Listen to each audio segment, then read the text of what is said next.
Assalamualaikum and good morning students. How are you all? Hope you are fine at your home. As you know that nowadays we are facing the pandemic situation due to the COVID-19. So that's why we are arranging the online class for your betterment. I am your science teacher Ms. Rabia Marine Rajput and today we are going to start our new session 2020. So start with chapter number 1, that is ourself. In this chapter you will study about your body system, that what type of body systems are present inside your body. So here is the first topic, that is human organs. Means as you know very well that we have too many types of organs in our body like heart, lung, kidney, liver. So ये सब क्या है, ये आपके organs हैं जो कि आपके बॉडी के इनसाइड प्रेजेंट हैं. सो इन ऑर्गन्स के भी कुछ सिस्टम हैं. जिस तरह आप देखें आपके सराउंडिंग में डिफरेंट सिस्टम है, जैसे आपका एजुकेशन सिस्टम है, इलेक्ट्रिक सिस्टम है. ये सारे क्या हैं, अलग अलग डिपार्टमेंट हैं, अलग अलग सिस्टम हैं, अपने अपने पर्टिकुलर वर्क परफॉर्म करते हैं. इसी तरह आपकी बॉडी में भी जो सिस्टम्स हैं वो पर्टिकुलर अपने वर्क परफॉर्म करते हैं. सो सबसे पहले आपकी ह्यूमन ऑर्गन्स में हम जो सिस्टम पढ़ेंगे that is digestive system. So what is digestive system? Digestive system क्या है? The digestive system is the system that digest the food in your body. Look at the picture.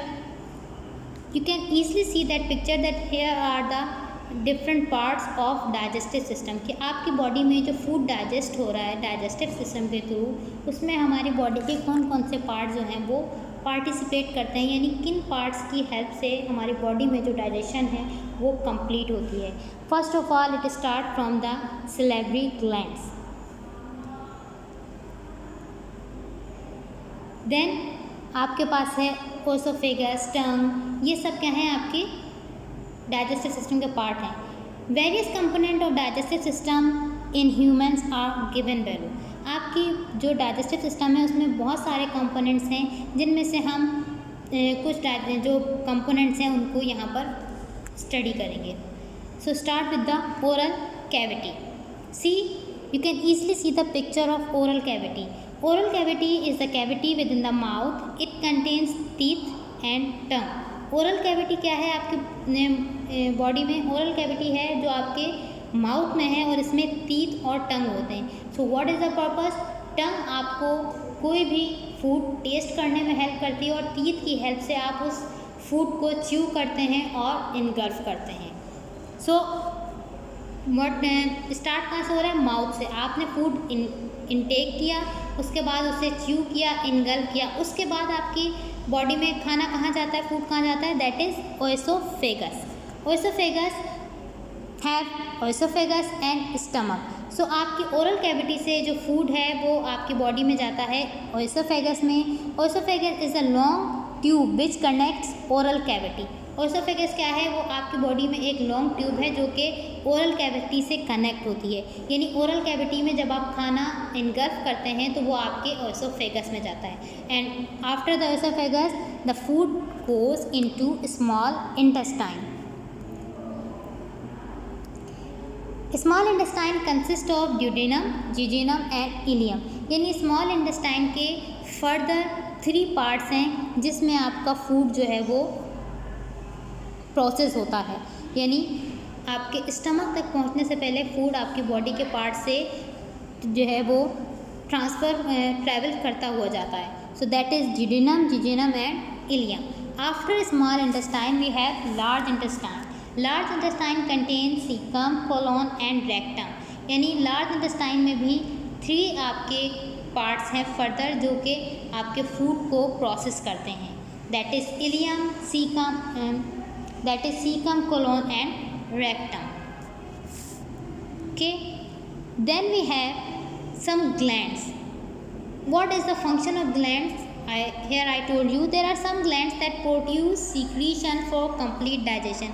Produce secretion का मतलब है some type of juices जो कि आपकी body के inside he produce होते हैं. आपकी बॉडी के ऑर्गन ही उन्हें प्रोड्यूस करते हैं और उनकी हेल्प से आपका जो डाइजेशन है वो कंप्लीट होता है.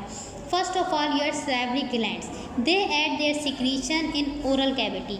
ओरल कैविटी में आपके सलाइवरी ग्लैंड्स प्रोड्यूस होते हैं, जैसे आपकी माउथ में जो सलाइवा है वो कैसे प्रोड्यूस होता है, because of the salivary gland. और इस सलाइवा की वजह से ही आप जो फूड इंटेक करते हैं उसे च्यू करते हैं, और वो सलाइवा की हेल्प से आपकी जो थ्रॉट में इनगल्फ होता है उसी की वजह से होता है। Now the next is liver. Its secretion is called bile. Liver play important role in detoxification. Liver में आपका जो सीक्रीशन प्रोड्यूस होता है उसे हम बाइल कहते हैं। डिटॉक्सिफिकेशन मीन्स के लिवर जो है वो जो आप फूड इंटेक करते हैं उसे पार्टिकल्स में कन्वर्ट करने में हेल्प करता है। Pancreas, its secretion is called pancreatic juice. और पैंक्रियास में आपका जो जूस प्रोड्यूस होता है वो है pancreatic juice. Now digestion. See first we have understand that what is digestive system. Digestive system वो है जिसमें हमारा फूड डाइजेस्ट हो रहा है, और डाइजेस्ट होने के बाद जब डाइजेशन स्टार्ट होती है तो वो उसका क्या प्रोसेस है। What is digestion? Digestion is the breakdown of complex molecules which are present in food into smaller and simpler particles. Digestion क्या है? आप जो फूड इंटेक कर रहे हैं वो आपके पास एक कॉम्प्लेक्स मॉलिक्यूल में होता है, और डाइजेशन की हेल्प से आप उस फूड को सिंपलर और स्मॉलर पार्टिकल्स में कन्वर्ट कर देते हैं। There are 3 types of digestion. First you have digestion in oral cavity. Digestion in oral cavity का मतलब क्या है? That salivary glands in mouth produce a liquid called saliva which contain enzymes that helps in breakdown of carbohydrate. Salivary gland जो कि आपके mouth में saliva produce करते हैं उनकी हेल्प से आपकी बॉडी में जो कार्बोहाइड्रेट है उसको ब्रेक डाउन करने में हेल्प करता है। The next is digestion in stomach. Digestion in stomach, in stomach combination of different types of secretion contain enzymes that help in break down of protein. और stomach में जब आपका फूड जाता है तो स्टमक में डाइजेशन किस तरह होती है, यानी कि जो सीक्रीशन प्रोड्यूस होती है जिसे आप गैस्ट्रिक जूस कहते हैं वो आपकी प्रोटीन की ब्रेकडाउन में हेल्प करते हैं। Then the last one is digestion in small intestine. The combination of different type of secretion called pancreatic juice and intestinal juice, यानी आपके इंटेस्टाइन में जो सीक्रीशन प्रोड्यूस हो रही है उसे हम पैंक्रियाटिक जूस भी कहते हैं और इंटेस्टाइनल जूस भी कहते हैं। यहाँ पर जूस का मतलब आपका कोई ये मैंगो जूस या एप्पल जूस नहीं है, बल्कि जूस का मतलब है कि वो फ्लूइड लाइक आपकी बॉडी में फ्लूइड प्रेजेंट होता है जैसे हम जूस कह रहे हैं। They have different enzyme that help in break down of lipid and partially digest proteins and carbohydrate. In the end जब आपका फूड जो है वो इंटेस्टाइन यानी स्मॉल इंटेस्टाइन में पहुंचता है तो वहाँ पर स्मॉल इंटेस्टाइन में जो एंजाइम्स हैं जैसे वो क्या करते हैं, लिपिड यानी फैट को और प्रोटीन और कार्बोहाइड्रेट्स को स्मॉल पार्टिकल्स में ब्रेक डाउन कर देते हैं, और इस तरह आपका जो फूड है वो स्टमक तक जाता है और स्टमक उसे डाइजेस्ट करके आपकी पूरी बॉडी में सर्कुलेट कर देता है।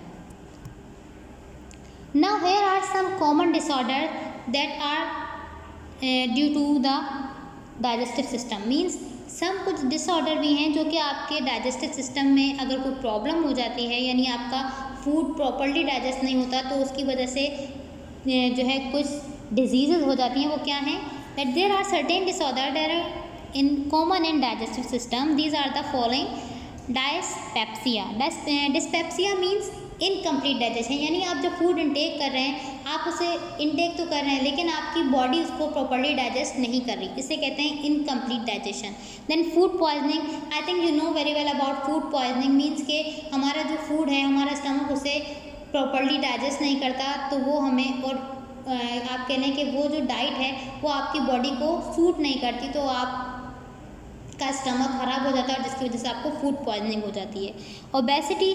ओबेसिटी क्या है? जिसमें आपका वेट इंक्रीज हो जाता है। Piles and ulcer. अल्सर में क्या है कि आपका स्टमक जो है वो उसमें इन्फ्लेमेशन होना शुरू हो जाती है, that is ulcer.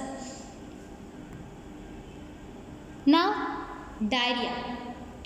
These are some two common diseases, diarrhea and constipation. First we will study about diarrhea, that why diarrhea happen. Due to infection or some other reasons, colon is not able to absorb water properly sometimes and water come out of the body with feces. This condition is called diarrhea. As I already told you that colon is the part of large intestine. So some time आपकी body में infection या किसी other reason की वजह से colon जो है वो प्रॉपर्ली वर्क नहीं करता. उसका वर्क क्या है? वाटर एब्जॉर्ब करना. सो दैट्स वाई जब वो वाटर को प्रॉपर्ली एब्जॉर्ब नहीं करता तो वो जो वाटर है वो आपके स्टूल के साथ आपकी बॉडी से आना शुरू हो जाता है. इस कंडीशन को कहते हैं डायरिया. प्रिवेंशन मीन्स हम इसे किस तरह से रोक सकते हैं. Washing hands thoroughly after going to toilet and before eating food. अपने हाथ जो है अपने हैंड को वॉश कीजिए टॉयलेट से आने के बाद और खाना खाने से पहले. ईटिंग क्लीन फूड यानी साफ़ सुथरा खाना खाइए, अच्छा खाना खाइए. Avoid eating अनकुक food. और जो अनकुक फूड है जैसे कि आप सैलेड वगैरह है वो हम कुक नहीं करते. सो इस तरह का खाना जो है वो सैलेड नहीं लेकिन जो हम खाना जो है वो हम कुक नहीं कर पाते, जो कुक नहीं होता तो हम ऐसे ही उसको खाना खा लेते हैं, तो उसको हमें अवॉइड करना चाहिए. Now the constipation. Constipation, sometime colon absorb too much water and feces become hard.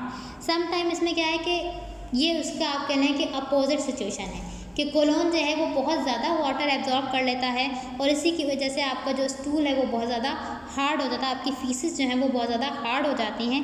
Then it becomes difficult to remove faeces from body. So इसी वजह से वो जो स्टूल है जो आपके फीसेस हैं वो बॉडी से रिमूव आउट करना बहुत ज़्यादा मुश्किल हो जाता है. This condition is called constipation. इस कंडीशन को हम कॉन्स्टिपेशन कहते हैं. नाउ प्रिवेंशन मीन्स कि हम कॉन्स्टिपेशन को किस तरह से प्रिवेंट कर सकते हैं. Eating a diet high in fibres.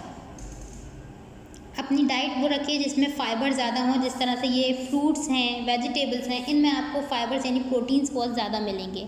Using more beans, nuts and green vegetables and diet. Beans and nuts यानी बीन्स ज़्यादा खाइए, ग्रीन वेजिटेबल्स अगर आप अपनी डाइट में ज़्यादा रखेंगे तो इससे आपको कॉन्स्टिपेशन नहीं होगा.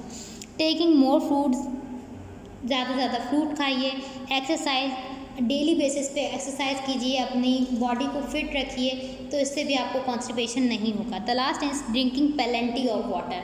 As every human have to intake 7 to 8 glasses daily. So अगर आप प्लेंटी ऑफ वाटर यानी बहुत ज़्यादा पानी पीते हैं तो इससे भी आपको कॉन्स्टिपेशन नहीं होगा. Thank you. Hope you can understand my lecture easily. If you have any problem you can ask. Stay home, stay safe. Bye.